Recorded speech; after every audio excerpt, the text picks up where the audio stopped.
Ça ne tombe pas du ciel est de retour avec Dave Carter. Salut Dave! François Bégin! On a pris existe encore! On a pris une pause! Comment ça, Ouais. donc? T'es un petit peu fatigué. C'est pour ça, l'année 2021 était assez intense. Oui, c'est clair. On s'excuse, chers auditeurs. Je sais que vous le réclamiez. Ça se dit, hein? Oui. Ça se dit. Dave et moi, on s'en est fait parler, là. Peut-être pas se faire arrêter dans la rue, mais hey, quand est-ce votre prochain épisode? Puis c'est cool. On avait hâte. Ça s'en vient. Ce On attend soir- la dernière semaine de l'année pour le sortir, notre dernier épisode 2021. Mais on fait ça en grand ce soir. Ouais. On vous amène faire un voyage autour du monde. On a qui ce soir comme invité, Dave? On a des gens spéciaux, je te dirais, Oui. des gars de Québec, entrepreneurs. Écoute, ils sont passés à un autre niveau, on pourrait dire, en 2021. Ils ont fait face à l'adversité, puis ils ont été capables de bien rebondir à travers ça. Fait qu'on fait affaire avec, ce soir dans le podcast, avec les frères Thériault et également Catherine Savoie, qui est la conjointe de Vincent. Nice. Vincent qui était venu en avril 2020 à Ça ne tombe pas du ciel. Exact. Parler un petit peu de ça. Puis là, on va faire le suivi avec eux. Ben, on part ça quand? On part ça maintenant.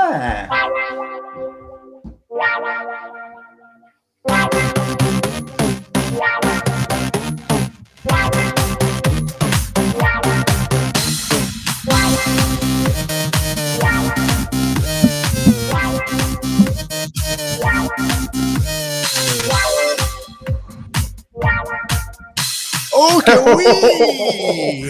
Est-ce qu'on est à Québec? Non, Hey, on est au Japon. On finit fort l'année.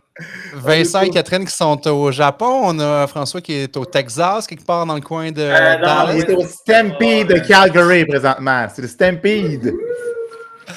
Alors, on voulait préciser à nos auditeurs que c'est leur party de Noël en direct du party de Noël. Parce que chez Sur Mesure, on ne s'habille pas comme ça tout le temps. Absolument. Non, c'est très sérieux, veston, cravate. Mais là, ce soir, c'était le party, puis en virtuel, on n'avait pas le choix. Oui, en effet. Oui. Ah, c'est clair. On a fait une pause, on s'est dit on allait venir vous parler, puis après ça, on repart avec la gang.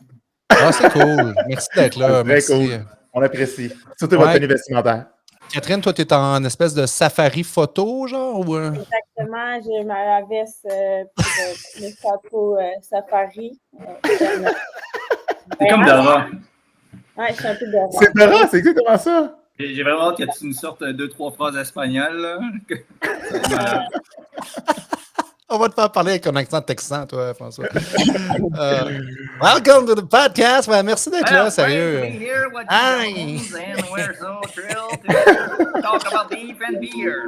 Voilà. La glace est cassée. Ah, vous avez vécu toute une année, vous autres. Je vous ai suivi pas mal. Ouf, my God. En fait, Vincent, quand tu es venu nous jaser la dernière fois, on était en plein dans le début de tout ça, mais vous ne vous doutiez pas de ce qui allait arriver. Quand on s'est parlé, nous, on était vraiment dans le jus parce que tu le dis, c'était en avril 2020. Je ne pouvais pas vous parler de ce qui se passait, mais on était en train de crasher, mais en train de rebondir en même temps. Mais tu sais, on le vivait, là, ce qui se passait pendant la COVID. Là, ben, aujourd'hui, on est capable d'un petit peu plus vous en parler, la tête reposée. Ouais. Nice. Il y a un livre qui est sorti dernièrement. Si vous n'avez pas mis la main là-dessus, chers auditeurs de Ça ne tombe pas du ciel, taillez sa place, ça vous prend ça absolument.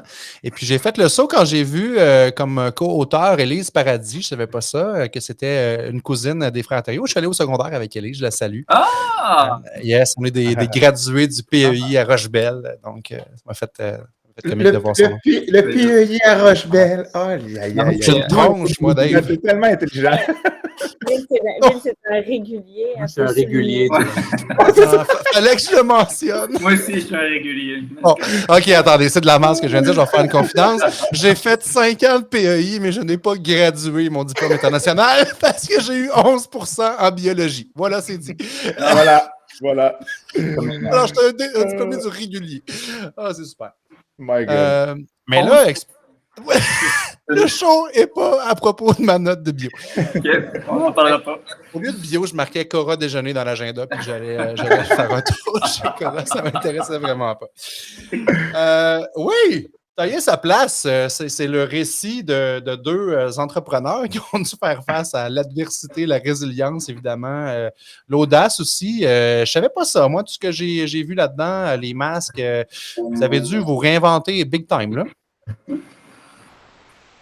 Ouais, ben, tu le dis, là, on était 2, mais on était 4 là-dedans. Il y avait Catherine aussi qui était dans l'aventure, puis il y avait aussi Vanessa qui était en Chine. C'est vraiment l'équipe qu'on a eue, les 4 ensemble, à comment est-ce qu'on a bâti notre rebondissement, qu'on pourrait dire, avec tout ce qui s'est passé avec la COVID pour tout le monde. C'était pas chose facile. Puis on a twisté sur un dizaine, puis rapidement, on est capable de se réinventer, puis on est arrivé avec l'histoire qu'on a sortie dans le livre. Puis ce qu'on voulait sortir vraiment dans le livre, c'était vraiment plus que juste l'histoire. C'était un peu l'accumulation des 10 dernières années qu'on avait vécues en startant sur mesure, la croissance de l'entreprise, comment est-ce qu'on rallie nos troupes, tout le monde ensemble, comment est-ce qu'on a un but commun, des objectifs, les valeurs de l'entreprise. Je pense que c'est tout ce parcours-là au cours des 10 dernières années qui a fait que rapidement, on est capable de se rediriger vers une opportunité aussi grande que celle qu'on a eue avec les masques. Mais comment est-ce qu'on était capable de gérer la pression et d'en arriver à subvenir aussi aux besoins du gouvernement?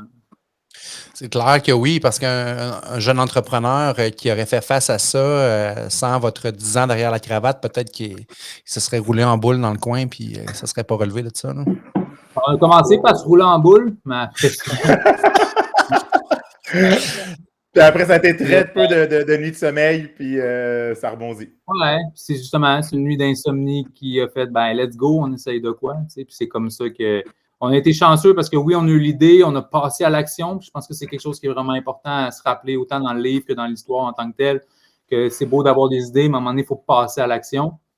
Puis en l'ayant fait, après ça, on a eu l'audace de poursuivre ce chemin-là, puis de dire, ben, OK, on va relever le défi, on va lever nos manches, même si c'est dans quelque chose, un domaine, une industrie qu'on ne connaissait aucunement. Comment est-ce qu'on a été capable de pouvoir répondre à ça? Ben, c'est là qu'on a pris le challenge. Puis autant avec les forces de Frank, de moi, de Catherine et de Vanessa qui est en Chine, ben, on a été capable de le faire d'une certaine mesure. Puis c'est un peu ce qu'on pouvait exposer dans le livre en se disant, ben, justement, avec le réseau, c'est beaucoup la force du réseau qu'on a bâti, tu sais, avec Frank, qui a une force extraordinaire à rallier les gens, à tout le temps garder le contact avec les Ma force extraordinaire, c'est d'aller dans un centre de karaoké puis de chanter Céline Dion, Wanna Be the Spice Girl puis Backstreet Boy, puis après ça, tout le monde m'aime. Ça rallie les gens, ça. La combinaison grandiose pour me faire aimer un peu partout dans le monde. Mais non, c'était juste... Ça fait très longtemps que je vais en Asie, puis on était excessivement chanceux d'avoir une Vanessa avec nous. Si jamais vous avez la chance de lire le livre, c'est elle la superstar, puis sans elle, je pense qu'on n'aurait jamais été capable de faire ce qu'on a fait. Mais comme Vincent le dit, c'est vraiment un réseau, puis c'est du temps, c'est de l'acharnement, puis c'est les 10 dernières années qui ont fait en sorte qu'on a été capable de faire ce qu'on a fait. Puis, c'était fun, c'était vraiment cool. Catherine, tu as vécu ça comment de ton côté? Parce qu'il y a un élément qui se rajoute de plus, c'est de dire, ben là, vous autres, la diversification des sources de revenus là, dans la famille, là, vous avez vos 2 revenus sont liés à l'entreprise. Le stress a dû être quand même assez grand aussi.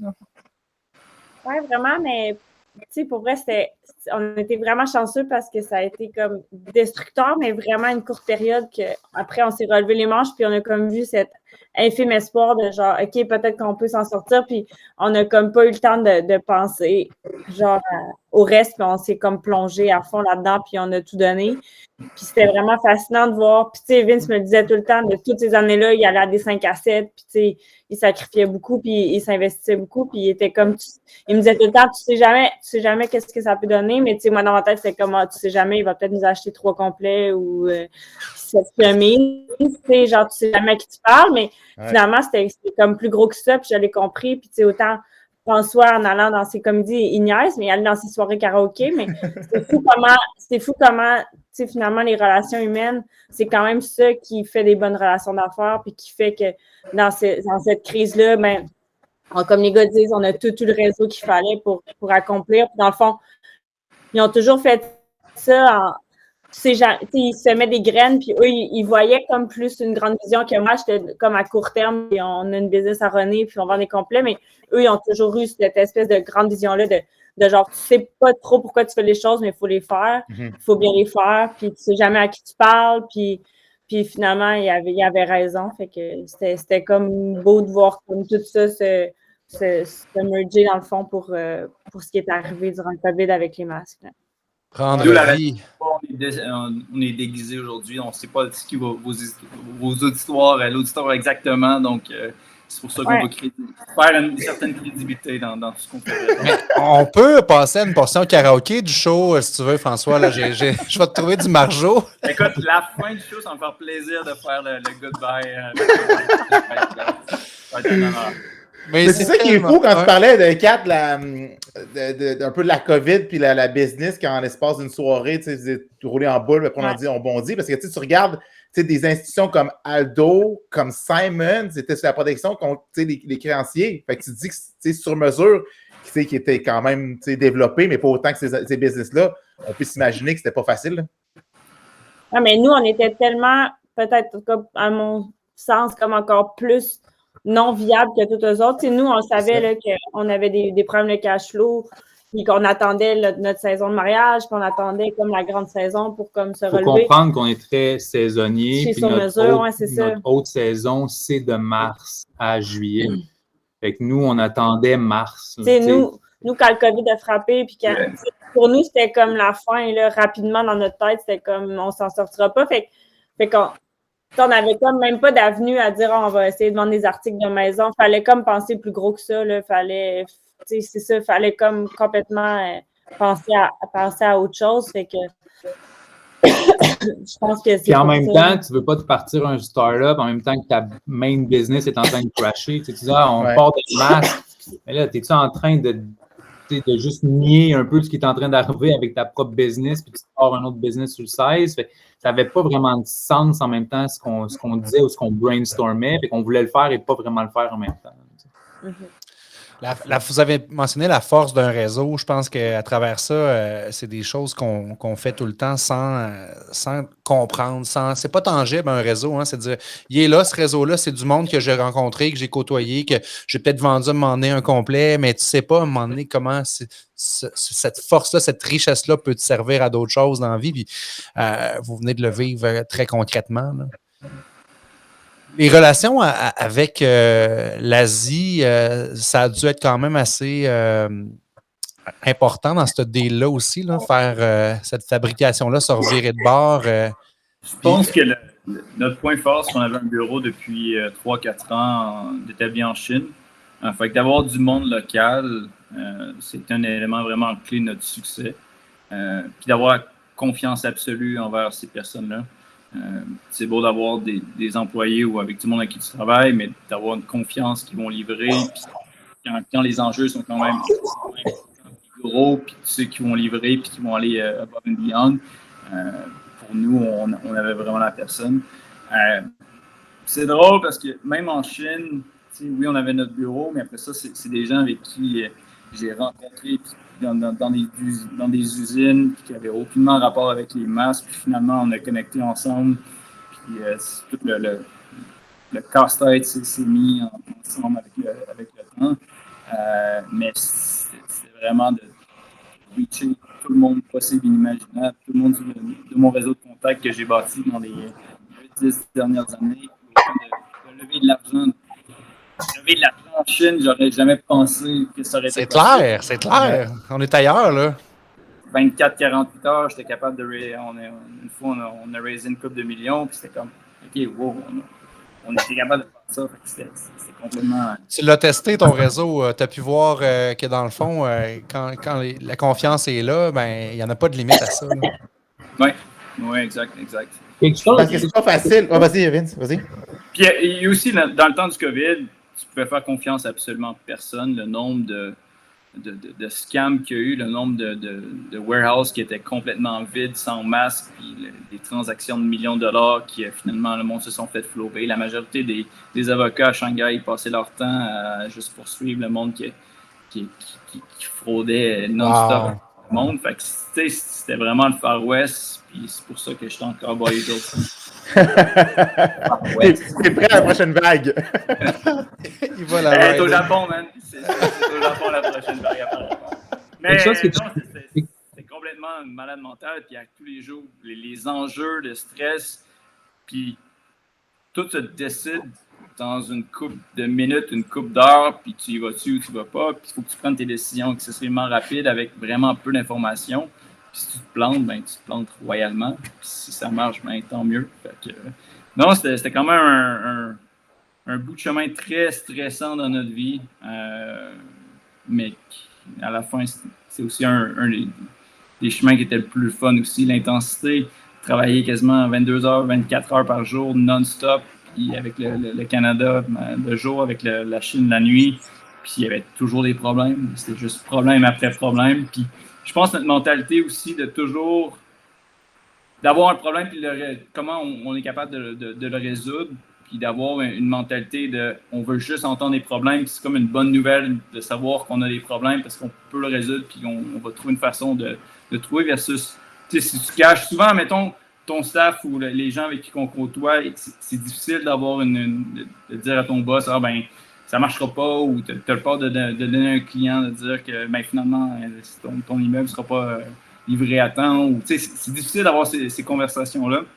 Puis je pense que le climat qu'on a fait depuis le début, c'est on veut juste des mauvaises nouvelles en partant. Ça fait en sorte que tout le monde était transparent du début à la fin, puis qu'on était capable d'être constamment en mode solution. Tu sais, quelque chose qui est cool, c'est qu'autant avec Sur Mesure qu'avec les masques, dans les 2 startups qu'on a eus, on ne connaissait pas ça. Tu sais, fait qu'on l'a fait un peu avec le gros bon sens, comment est-ce que nous, on voyait que ça devait être fait. Fait que, autant avec Sur Mesure, puis de faire du linge, comment est-ce qu'on aurait pu faire le commerce de détail traditionnel, mais à notre sauce. Mais là, avec les masques, on a fait un peu la même chose, où comment est-ce que tu amènes des masques qui, normalement, prennent 3 à 6 mois pour être livrés en sol américain, tu sais, quand c'est fait ailleurs. Comment est-ce que tu fais pour les rendre en 5, 6, 7 jours, tu sais? Fait que de là, c'est comment est-ce que tu utilises tout ton gros bon sens pour te dire, moi, je le ferai de quelle façon, parce qu'il n'y a pas vraiment de chemin qui a été fait avant pour le faire de la sorte. Et avec l'expertise qu'on avait eue avec le Just-in-Time, avec Sur Mesure, qu'on a été capable de répliquer là, bien, autant avec des FedEx, UPS, DHL de ce monde, qu'après ça, en louant nos propres avions, bien, on a été capable de trouver les routes qu'il fallait pour rendre à bon port nos produits. Et j'attire louer nos propres avions. On parle de FedEx, DHL, UPS à louer nos propres avions. Mais ça, je vais en entendre un peu parler de ça, de louer vos propres avions. Ouais. Tu sais, des fois, tu calmes un taxi, mais là, vous calliez des avions, genre. Ça, c'est le Anatole, ça-là, les gars? Antonov, oui. L'Antonov, oui. C'est le plus gros avion, je pense, de transport cargo dans le monde qui a atterri à Montréal, à Dorval. Ça représente quoi pour vous? Puis oui, Dave aussi, là, parlez-nous de ça, louer un avion. Vince, tu veux y aller? Ouais, vas-y, Frank. Parce que nous, on pensait qu'on achetait un clé en main, que c'était comme FedEx, que c'était super facile, que tu disais, ben, je vais louer un avion, ça coûte X. Puis tu recevais ta marchandise, mais clairement, c'était tout sauf ça.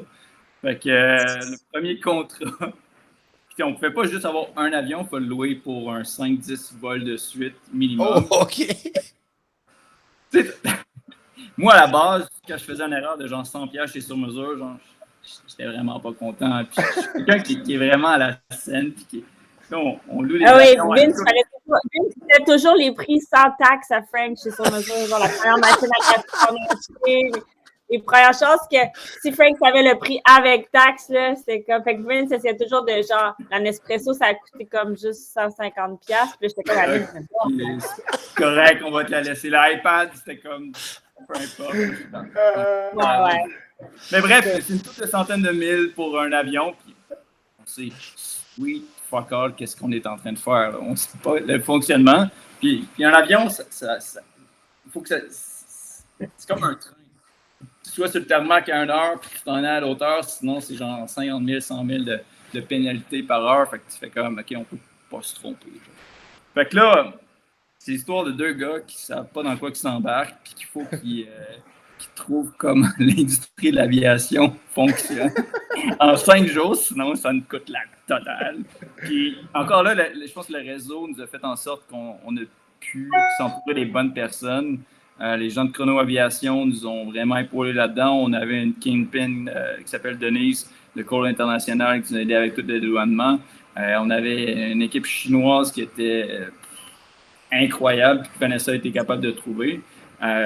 Mais on a été tellement chanceux dans notre timing de juste cogner aux bonnes portes, puis il a dit ouais, on est capable de trouver. Puis c'est toujours de demander des références. T'es pas capable, connais-tu quelqu'un? Oui. Puis c'est téléphone après téléphone après téléphone. Puis c'était OK, on n'a pas le choix de trouver quelqu'un. Fait qu'un vol est devenu 5 vols, est rendu 10 vols, est rendu 15 vols, est rendu 20 vols à la fin. Pour nous, c'est une règle de 3. C'est comme combien de kilos qu'on rentre là-dedans, ça coûte combien, puis après ça, go book là. Genre, si on en a besoin pour demain ou après-demain ou dans 5 jours. Mais les avions, on a, tu sais, Soul Plane avec Snoop Dogg. Ouais. on a loué cet avion-là, que ça faisait, je pense, 10 ans qu'il n'était pas venu à Montréal. Puis, la mère à 4, elle nous avait envoyé un article. C'était comme, hey, c'est vous qui avez fait ça. Puis elle m'envoie l'article, j'en ai aucune idée. J'envoie ça au gars de chrono, Yann, qui est une machine, by the way. Puis il me dit, ouais, c'est vous êtes. C'est même pas ce que c'est vous, genre, t'es bien. Faites les boys, genre. Mais c'était quand même drôle de savoir qu'on ne sait pas les avions auxquels qu'on louait, puis la grosseur, puis l'ampleur de tout ça. Pour nous, c'était une bonne vieille règle de 3 qui. Wow. Mais après ça, on a loué l'Antonov aussi avec les Russes. Ce qui est drôle avec l'Antonov, c'est que on n'avait pas on l'a loué 2 fois, mais finalement, on avait juste besoin d'une fois parce que les boîtes, on a eu la mauvaise information, puis finalement, on n'avait pas besoin de 2. Fait que c'est quand même facile de communiquer avec les Russes, puis ils disent ouais, désolé, ça ne marchera pas. J'ai rempli l'autre stock, finalement, il était plein les 2, mais c'était juste des c'était fun. C'était vraiment cool à dire. Et là, c'est ça aussi, là, négocier avec des Russes, c'est d'autres choses, là, déjà que de négocier au Japon, en Chine, c'est-à-dire, mais wow. Souvent, c'était Chrono qui nous épaulait là-dedans aussi, que eux, ils avaient déjà tous les contacts avec les compagnies aériennes. Fait que c'est eux qui souvent, ils parlent avec eux directement. Fait que des gens de confiance dans votre réseau qui vous emmenaient à d'autres gens de confiance qui ont fait en sorte que... C'est quand que vous avez fait comme « OK, ça va marcher finalement ». C'est-tu vraiment quand le premier avion est atterri ou même là, il y avait encore... Moi, c'est le... Vas-y, Vince, vas-y, je suis curieux. Il y a eu beaucoup d'étapes parce que, tu sais, si tu te remets au début où est-ce que là, tu avais sur mesure qui crashait, juste d'avoir un premier PO du gouvernement ou d'avoir un premier transfert de fonds, ben là, déjà là, tu vois une petite lueur. Tu sais, mais là, tu n'as rien accompli du travail que tu avais à faire. Mais au moins, tu te dis, attends un peu, là, on a peut-être une solution qui va faire que ça va sauver les meubles. Là, après ça, ben là, c'est sûr que tu as 4 qui te pètent la bulle à dire non, attends un peu, j'y crois quand ça va arriver ici. Et OK, let's make it. Et là, après ça, il fallait trouver la bonne manufacture, il fallait trouver tout ce qu'il y avait à en faire.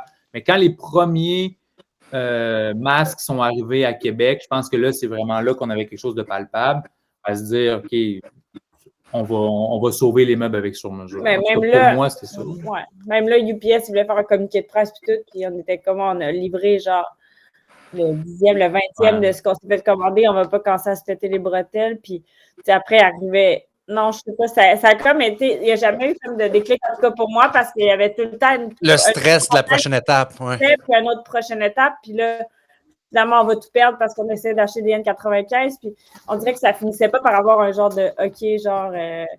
Ça a été vraiment comme une longue courbe. Finalement, autant tout a été vite, autant c'était comme jamais certain que ça irait bien ou qu'il n'y aurait pas de problème avec rien. Ça, c'est un peu fou au niveau des shipments aussi. C'est comme un peu la mafia des masques aussi en Chine. Fait que, tu sais, je sais qu'il y a du monde qui engage des compagnies de sécurité aussi pour surveiller leur shipment. Hein? Nous, on n'a pas eu besoin de faire ça, mais oui, il y en a plusieurs qui avaient une couple de bodyguards avec eux quand ils transféraient les masques. C'est là, pour moi, mon déclic, c'était quand notre premier transfert d'argent s'est rendu à la manufacture.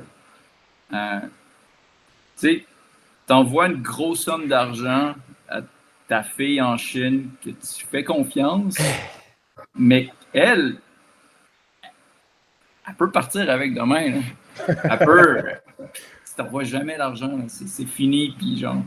Mais là, tu as une business que ça fait 10 ans que tu as bâti qui va s'écrouler probablement si ça ne marche pas.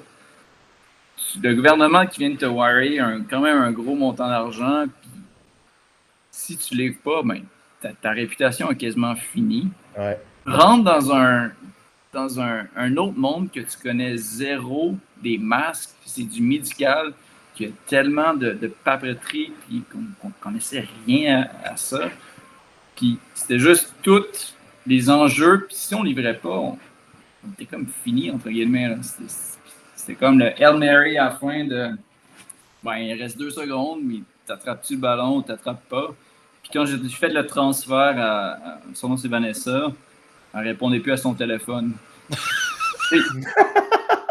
sais, la nuit la plus longue de ta vie, là, ça c'était la mienne. Puis quand j'ai finalement eu, elle m'a finalement répondu, puis elle, sa banque, elle genre capotait, mais pourquoi tu as reçu cette somme-là? C'est de la fraude, c'est juste du blanchiment d'argent, etc.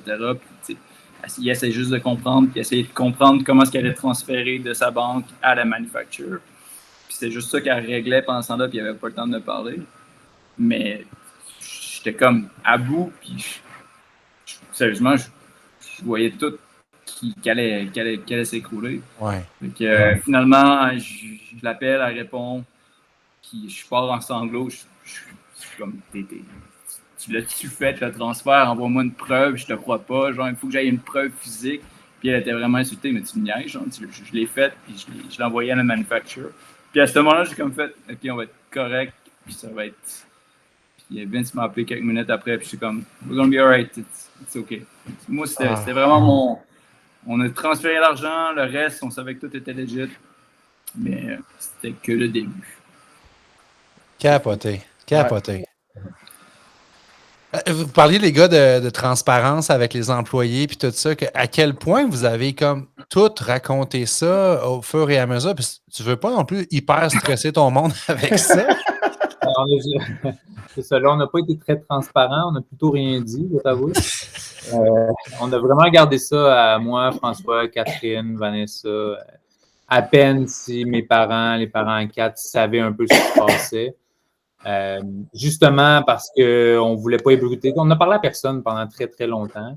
À vrai dire, on a fait un coming out quand c'est un peu plus quand les contrats gouvernementaux ont sorti au grand public. Là, les journalistes se sont mis la main là-dessus. Puis, il fallait contrôler un petit peu plus le message. C'est pour ça qu'on est devenu un petit peu plus public avec toute cette nouvelle-là.